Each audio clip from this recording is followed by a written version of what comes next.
Good evening, ladies and gentlemen. Welcome to Reference Point. I'm your host, Dave Cokerhook.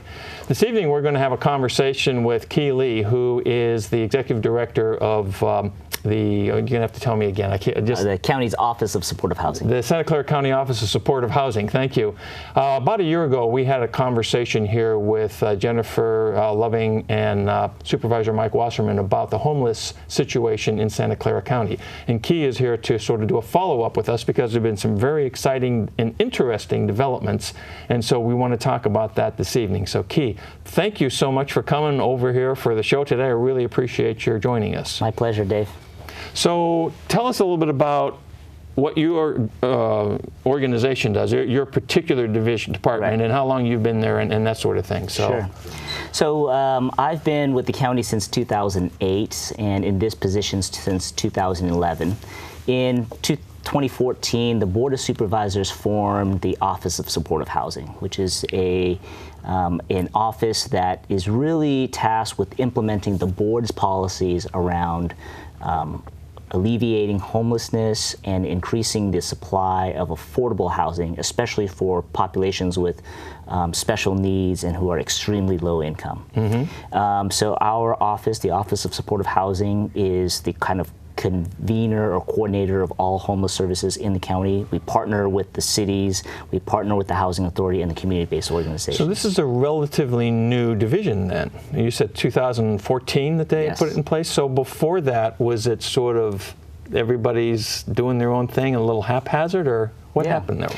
Yeah, I think the county has always had some role in affordable housing. We had the Office of Affordable Housing. However, their focus was a little bit mainly on just lending and investment in housing development.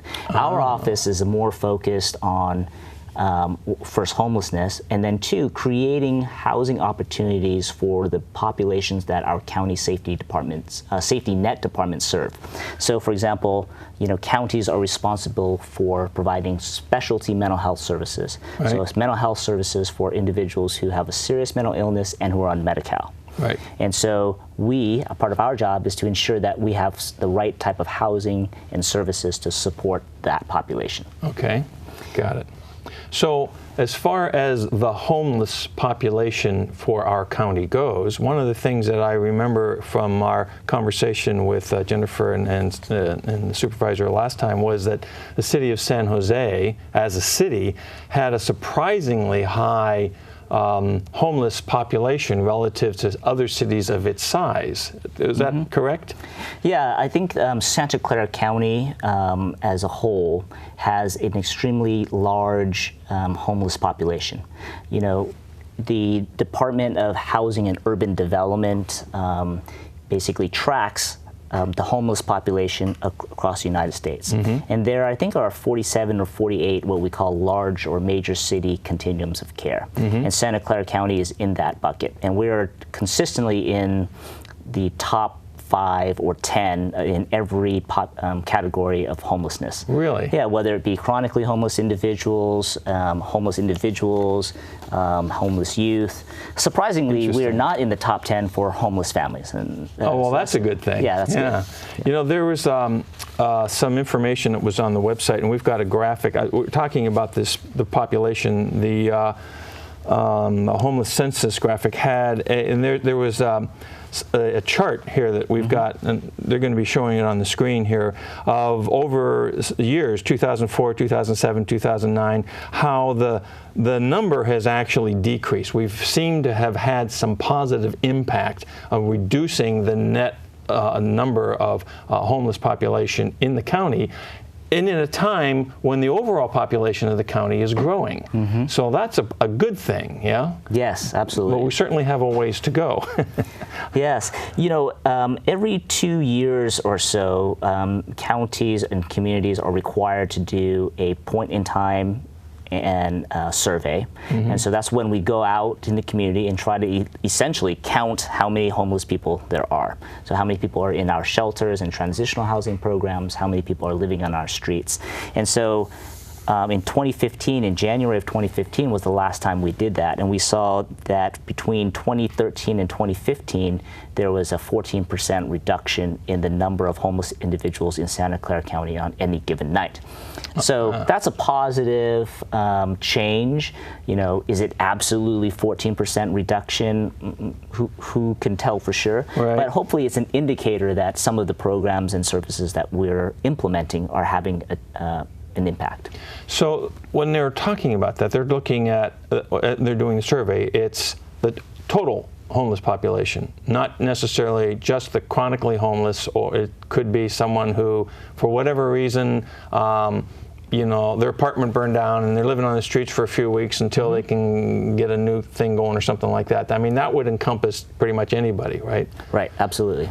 So when we look at this scenario, how do we identify of the number they're talking about, 6,500 or so, how do we have a way of determining how many of those are in that category of chronic homeless? Yeah, well, we do, and the way that we do it through the census and survey is that after we count, we go out and basically conduct a survey of a sample survey of the homeless individuals. And based on certain responses, then we're able to ascertain how many individuals at any given time are chronically homeless. And the county has always had a very high chronically homeless population. On any given night, you know, the percentage of chronically homeless people compared to all those and that night is pretty high, like a third. Wow. So you know, those are kind of those individuals are mainly single adult men, and those individuals, I think, are typically what the public envisions when they think about homeless individuals, right? Because on any given night, there's quite a few of them, and they're kind of there chronically, you know, persistently. So what's the definition of chronic homeless? Yeah.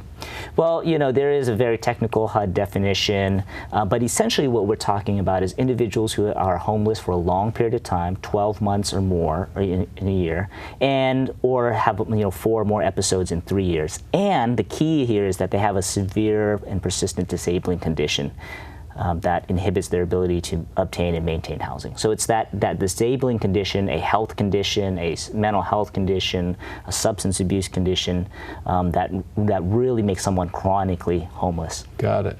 Okay. Yeah. And so, from what you said, that's on an average like about a third of that population.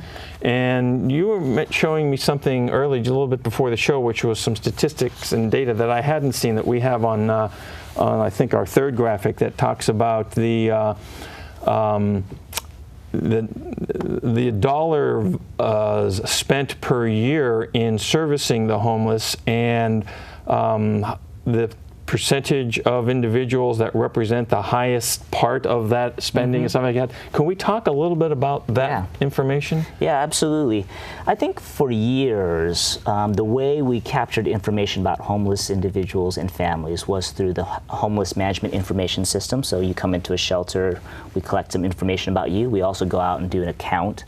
And for the last 15, 20 years, HUD and you know, other jurisdictions have known that people who are chronically homeless utilize a disproportionate share of public resources. But we never really had any strong data information locally. So in 2012, or perhaps a little bit earlier, Destination Home and the Health Trust and the County of Santa Clara and our partners got together and said, let's look at the information that we have, use the county's administrative data. So we looked at our administrative data from calendar year 2007 through 2012 to try to understand what is the whole universe of individuals who experience some form of homelessness in that time. How do they utilize the service system, and what is the impact?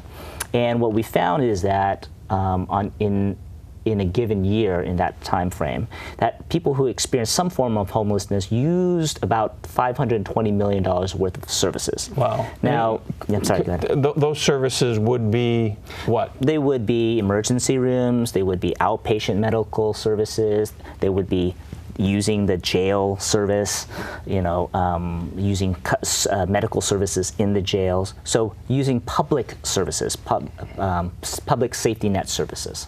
Okay, transportation too. I'm sure they picked somebody up who have to transport them to the hospital. Right, so EMS as well. Yeah, yes, okay. exactly. All right, good. All right, so that's the kind of services they're talking about, and the net dollar value of that was in any given year was in the vicinity of $520 million. Right. Okay, which is not chump change. No.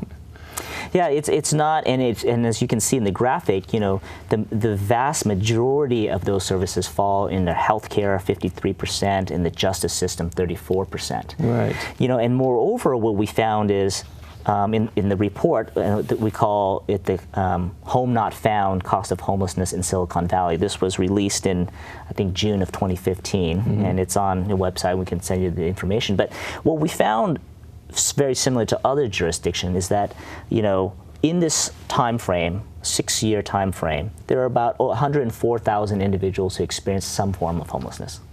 Wow. But most of them, the vast majority of them, didn't use the public services significantly. There was a very small group in the top 10%, the top 5% who really accounted for the majority of the services. And I think what we found is that the top 5% of individuals, almost 2,300 individuals, accounted for 47% of all of the costs. So 47, we're getting close to half the cost of $520 million, which is consumed by 5% of the population, 5% of the 2,300. Yeah. So with that kind of data, is it possible to identify who that top 5% are and direct some sort of program toward them to mitigate these costs by helping them in some way? Yeah, absolutely. You know, this kind of disproportionate utilization is found in almost every type of system. So if you think about the Centers for Medicaid and Medicare, they'll say like some 10% of the population use 50% of the services. You know, right. You'll find that everywhere. And what we're trying to do is find those individuals who are accessing our services but not getting better, not getting well, not obtaining housing, and staying in this cycle. And right. So these are the top 5% of individuals who remain in this cycle of high service utilization. And for these individuals, as Jennifer and Supervisor Wasserman probably indicated, the primary intervention is permanent housing with supportive services. Right. So a housing with some type of deep permanent subsidy and services to help individuals obtain and maintain that housing. And the services range from case management to treatment services, and it's offered like almost voluntarily, and it's provided in a very holistic and in client-centered way. And that type of intervention has been shown, when it is targeted to the highest users, to show a significant cost savings, or more important, more accurately, probably a cost avoidance. Cost avoidance, right. So I would think that one of the challenges associated with that is having the housing in which to place them. Right. And then another one might be having the individual be willing to accept the opportunity to have the housing. Yeah. Fair? Is that accurate? That is absolutely accurate. I mean, right now, the County of Santa Clara's Office of Supportive Housing, we are the administrators, managers of almost all of the permanent supportive housing in the County of Santa Clara. So this is a coordinated effort to create a registry of individuals and prioritize our scarce resources. And we manage, you know, about 1,000, you know, at the end of the day, about 1,000 resources. And the vast majority of those are tenant-based rental assistance. So like a Section 8 voucher, you got to go look for the unit. Now, it's, you know, in this market, it is very difficult to find a unit. So, but we are still building the system so that we can deliver this type of service in an effective manner. And the next step is really to create housing units that is set aside specifically for these populations. And I think that's where the county's focus is. And that would seem to be, clearly that's an objective that if that were in place, it would solve certain problems and definitely be able to reduce some of these costs. But what I've been reading and observing throughout the greater San Francisco Bay Area is this question of housing. Where do you build? What do you build? Not in my backyard, not over here. Do I want the quote affordable housing unquote here? No, I want the. So that political and social angst thing that's going on relative to the whole housing question has got to have an impact on what you and your office are doing. So how do you, what's the approach to that to ensure that we're able to do something that's going to help us take care of those individuals? I mean, we ought to be finding a way to take care. Right. I think that's a great question. I mean, definitely one barrier to building more supportive housing is the money or the resource, in terms of the money to build it, the money to operate it, money to provide all of the services. And I think the county is taking a huge, is playing a significant role in identifying those resources and bringing it forward. But the other side of it, or the other challenge, as you mentioned, is the land. And land comes down to land use. Right. And land use comes down to community input, right? And so I think that when we work with our partners, who are usually affordable housing developers, supportive housing developers, and we engage the community over time, I think people understand that we're providing housing for people who, you know, they're the most vulnerable people in our community. Mm-hmm. You know, without some significant intervention, they're going to die on the streets. And I think they can buy into that if we're providing the right services to help the individuals, if we are being good neighbors, if the development is a quality development. Right. And I think most of the time we can get over that. You know, it's oddly, some of the biggest issues are not about any of that. It's about like parking spaces and traffic. You know, so if we can overcome some of those and be smart in our development and work with the community, I think it can happen. Cool, cool. I want to make a point to the folks that are watching that if they have any questions for Key. I almost did it again. If they have any questions for Key or for me about this topic, send them in to info@referencepointtv.com, and we'll make sure he gets those pieces of information. And you can actually go up on their website as well, and I know they have a way to communicate directly with the office as well. So let's, when you talk about this, the housing thing, one of the things that came to mind to me is you were just talking about within the community involvement and whatever, and I don't, is the thought that when you see people living on the streets, and the immediate concern or reaction is people worry about, oh, you know, safety, check my wallet, am I going to get robbed, blah, blah, blah. You know, I mean, it just is one of those things that people go through. Mm-hmm. When you put someone into a housing structure where they are provided support as well, in other words, they have a roof over their head, so they're not worried about are they going to be able to stay warm, and do they have to go find a blanket somewhere, and you've got some sort of way to eat, and if they need medical services, there's somebody there to assist them.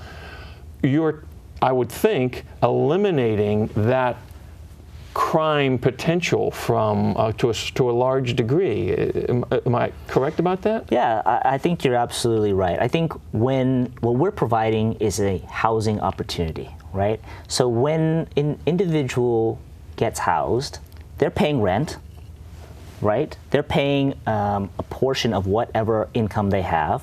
Some of the individuals, their primary source of income is supplemental security income.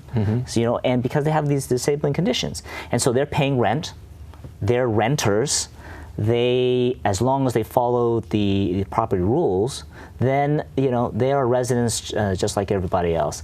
And I think, you know, the term homeless shelter, or homeless individuals is kind of like a shortcut for all of these other issues that people think of. Right. But, you know, when we ask individuals, okay, should we build affordable housing targeting young women with babies and kids on the street?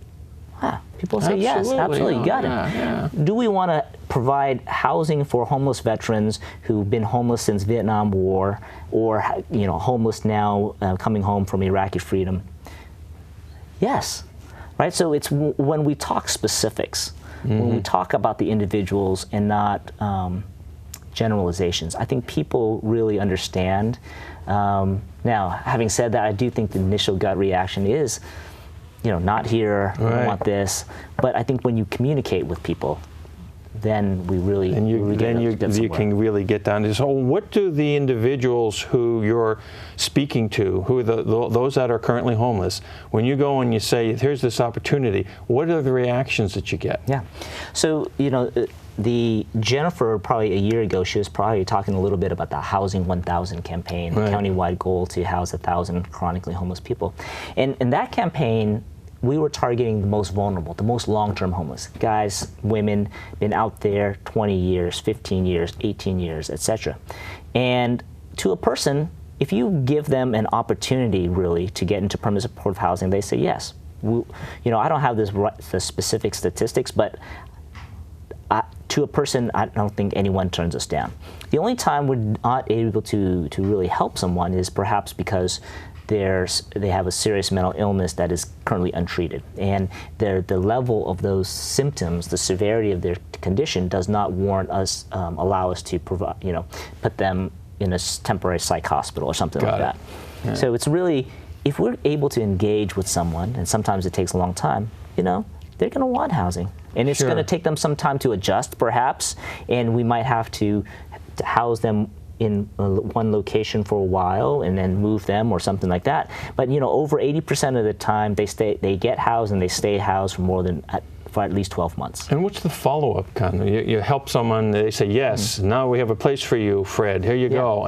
What's the kind of follow-up that you do? Well, essentially, every person has one case manager and who coordinates their care, and there's other people on the team, but at least one person is there helping the individual with everything from, you know, going to fill out the rental application to moving in, checking on them weekly. So, and so it's very intense perhaps at first, you know, like daily, weekly, monthly visits, and then it tapers off, you know.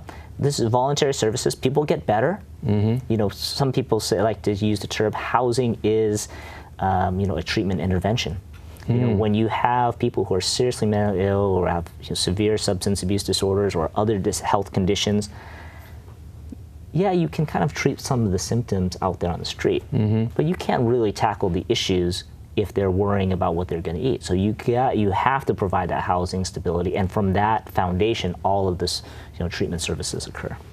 So there's the chronically homeless, and then there's those that are in a temporary transitional state, and we need a way to deal with both of them to a certain degree. So do you find, and I guess for those that are in a temporary situation, that's a challenge for them, but there are services, and they're planning ahead or to get out, and they manage to a large degree, but that's a population that tends to come and go, or, you know, but the chronic are generally there for a long period of time. Right. Now, in the experience that you're having with the chronically homeless that you found housing for, do they reach a point where they've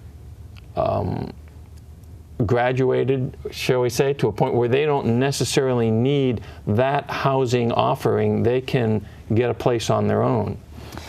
I will say that we don't quite know. But I'll say a couple things about it.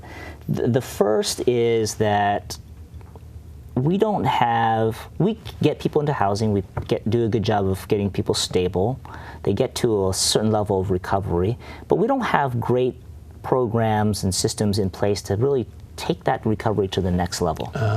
You know, and I think there are, you know, hot spots here and there, but really as a system, we really want to try to learn about how to do that. How do you get someone really well? You know, how do you encourage their, you know, recovery to the maximum potential?